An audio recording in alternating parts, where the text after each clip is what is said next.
आशा के मोती चैनल में रिश्ते में मित्रता के बारे में सुनाने जा रही हूँ।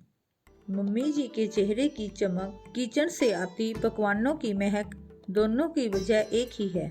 आज लंच में उनकी एक फ्रेंड आने वाली है। कल ही बता दिया था उन्होंने।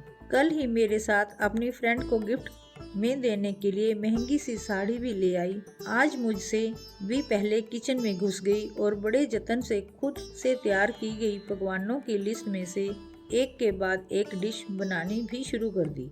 खुश खुश नजर आ रही हैं, पर मैं बेईमान बनावटी मुस्कान चेहरे पर सजाए काम में उनका हाथ बटा रही हूँ।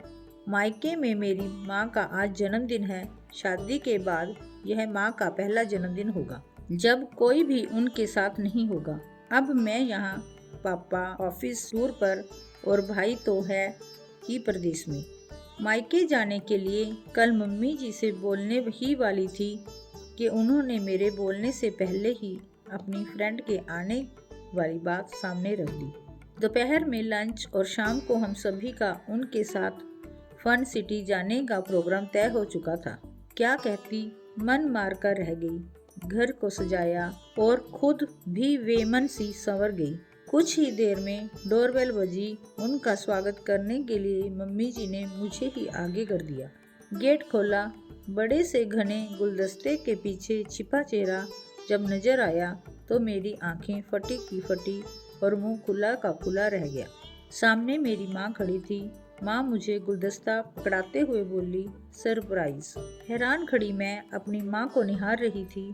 बर्थडे विश नहीं करोगी हमारी फ्रेंड को? पीछे खड़ी मम्मी जी बोली, माँ आपकी फ्रेंड?